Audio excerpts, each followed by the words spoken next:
Also,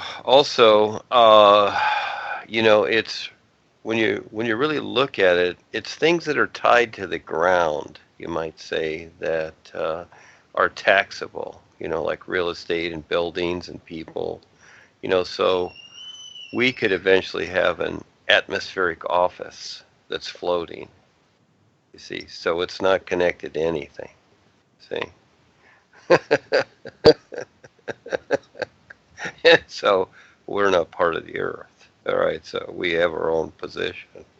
Yeah, and that's what it is.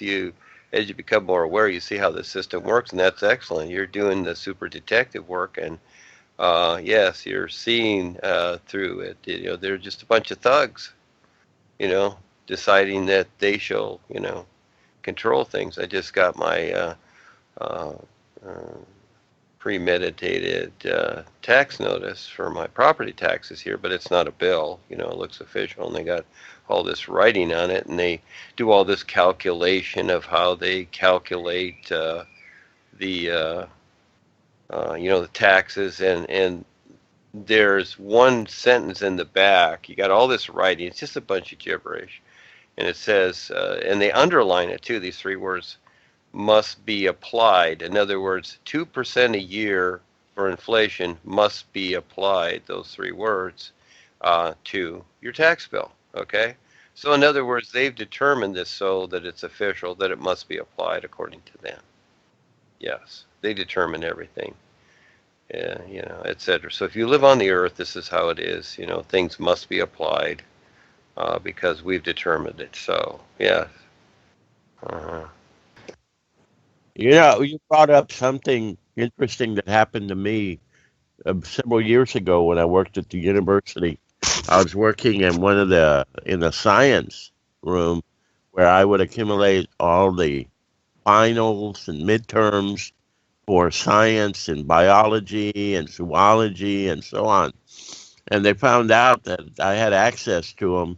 And this guy offered me his pink slip on his Porsche in exchange for a copy of the final. And I told him, nope, sorry, can't do that. He said, oh, come on, man, I'm giving you the pink slip to my Porsche. And I said, I know, I understand, but can't do that, man. You got to earn it. You got to earn it. Sorry, man. No, you can't do. And that was it. But yeah, if they got money, they don't care. They just want to buy their way out of it, so they won't have to, you know, have to do the hardship part. So, but anyway, that was just something that brought it up when Val was talking about it. Okay, sorry.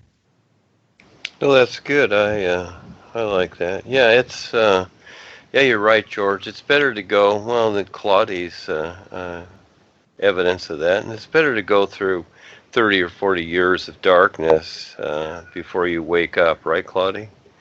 Instead of just waking up. Yeah, it's a choice. Yeah, so again, we can make things more sense. Living in the East.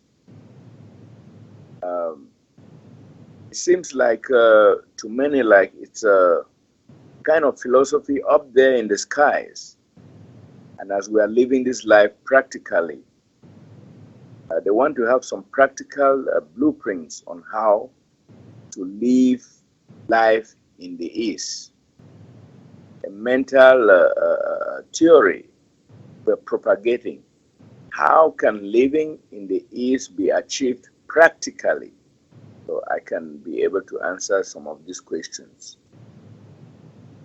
The idea is living in the is. So, when these questions arise like this, it kind of reminds me of the 60s and 70s where people go from, one thing to another. It's like, okay, what is the next thing we're doing here? And, how can we be groovy with it, etc. And there's such a bigger picture, which I understand. And I understand it takes a while. This is where, It's kind of like when we go to college or we go to school, but let's just say we go to college and, to become a doctor. Well, before you start practicing being a doctor, it's probably best to understand how to become the doctor, okay? So it's kind of in that way, Charles. So in other words, yes, when people get something like this, the so-called spiritual path or religion or what is being presented here, they immediately kind of jump on it with the ideas or experiences that they've had, especially people coming from the corporation or religion. Oh, this is like God and all this stuff. They just start assuming these things without really taking the time to study and to do their homework, but simply jumping to conclusions like it's already like they already know what it is. And compared to anything on the earth, it's you're dealing with the whole of life. It's a lot bigger, but all of a sudden they shrink wrap it down to this little tiny idea, thinking that they already know what it is. And there's many people that think that we're like a little bit tipsy or cuckoo or etc. Or they have their ideas. They shrink wrap, what is being presented down to like nothing, and I get it. So this is where it really takes time to set things up. And again, uh, this is why I've created the projects. And as the person goes through the process, just like when you're raising children, what do parents do when they raise their children? Do they sit there and give them literal explanations of things? A little bit, but for the most part, they give them things to, go through their process. If it's blocks or coloring or different things like this, it's more of a demonstration, is what it is. And this is what the projects are. And so, just like, about a year ago, I wrote the Life Levels course just for Africa, just for you, because that's what you wanted. And I haven't heard anything about it yet. And so the thing is that I figure within 6 months to a year, people that have caught on to this a little bit would be stepping up and doing groups, not just sitting there just listening to others talk. So again, it's becoming involved with the projects, and all of a sudden, you're going to have people doing all kinds of things. And in La La Land, that's what Paul called it. He said, what he had created, he said it's not a spiritual welfare program. And so people start thinking along these lines. The overall is that to learn to stand real with the all is, and like the sun shining, present to the world what we're demonstrating here. This is the reality of what we're demonstrating. That's really what it is. So again, it turns into a philosophy when people just literally consider it all the time. It's not a literal consideration, but yet we do use that point, that part of ourselves, as a reference. It's a reference only.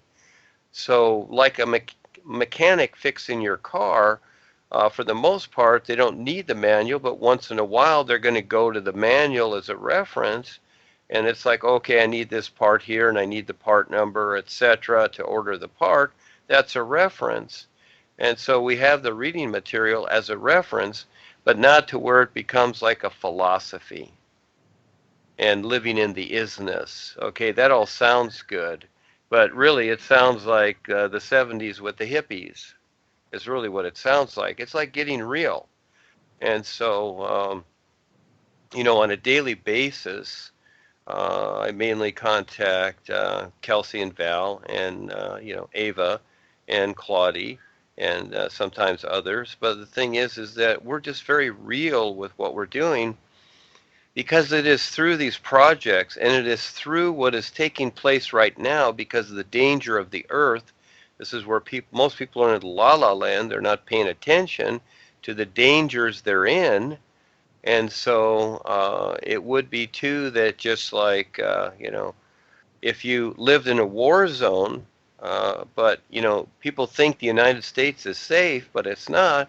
But if you lived in a war zone where people are bombing you, wouldn't you be rehearsing your children every day as they go out there if they're going somewhere to be careful and to look for landmines and people that might get you or kidnap you or whatever? See, you'd be rehearsing your children and the people that you know about that. But most people are in La La Land, so what we've got here is we've got this idea, okay, we're living in the isness. Well, again, that's all sound good stuff, but it's still not getting done why you came here. It's really not, it is, but it isn't part of the wake up. Yes, it's part of it, but there's a bigger picture, and that is to learn to stand real with the boys and do something, step up and do something creatively while you're in creation. And so, for the most part, what I see with many people is that they absorb the literal part of it, and they create a literalization idea of what is being presented, and then they're self-satisfied with that, and basically that's physical astral. That's all it is. That's about it. They just think, okay, well, I'm in the so-called higher levels. Well, again, it's an isness. It's not about high and low. But at the same time, yes, a person can have experiences there. But what are the real guides? What is Rebazar and the boys demonstrating? As I do this, as I create these things, ask Kelsey, as we create these things, as we create the university, as we create the homeschooling, as we create the Vessel Project, Rebazar and the boys are right there, giving her confirmations, giving other people confirmations. This is the focus. It's not the philosophy so much. That's a reference. But it's really getting people going. And just like a mother with a child, the mother is giving the child blocks and certain things to start to learn the mechanics of this world. This is why we're here, is to do that. And then from there, succeed accordingly, but not just a philosophy of things. That becomes more of a philosophy. And yes, that does apply, but it's a small part of it because it's learning to recognize and stand real with the isness, because it's about survival overall. It's all about survival. So, yes, Charles, you have a challenge there. And again, I wrote the course over a year ago, and, why did I write it? Let's get real. The thing is that what are people doing? And so we've set this up over here, and I know it's more difficult in Africa. It's difficult anywhere, but again, people can do anything. We all have imaginations. We can do anything. And as you get the people together, they can do something. I've seen phenomenal things that people get together and do anywhere in the world. If it's the Eskimos in freezing, the North Pole or South Pole, hey, they get together and they do something. And the world is, it's dying. It's dying very, very rapidly, and we only have so much time. And then guess what? You have no more time. And most of these people, because they're not prepared, they will panic. I can't say it enough. We have experiences all the time on the real side showing us. And at the same time, yes, we have the La La Land experiences. Yes, we have those too. But it's seeing a bigger picture. And you know this as an educator yourself. You look at the process that you've gone through.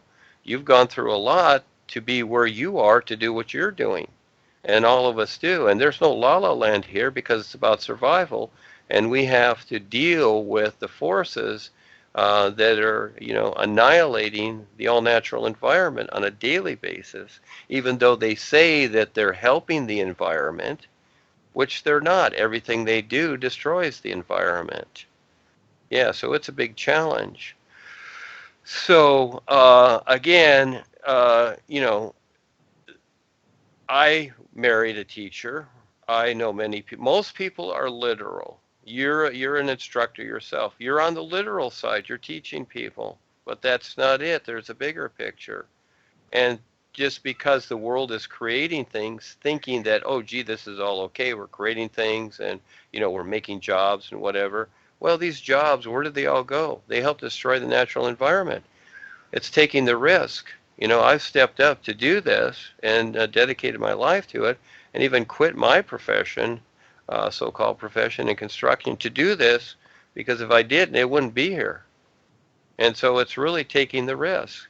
And so, figuring this out more so than just a philosophy.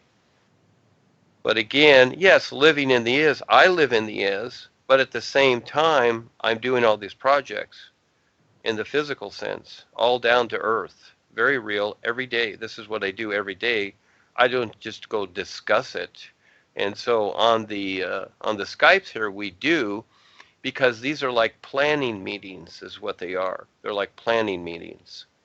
It's not just to sit around. I was there in the days of the corporation, and I went to many satsang classes. I went to many centers, and I saw that most people did nothing. That's why they just they folded, because it all became like a philosophy to them. It's like, oh, the master said this, and the master said that, and whatever. And all those are cute little things, but everybody else just kind of followed suit. And they kind of just did what the so-called corporation allowed them to do. Well, I never did that. I did whatever I wanted. I went out there and created things and whatever. And they, as time went on, and Joni took more so and more so over the corporation, they wanted me to, get approval, and I never did. I didn't care about their approval. I'd been out there before they even existed. So the thing is that, it's just time to get real and get going with some kind of projects or something, etc. So that's the basic idea.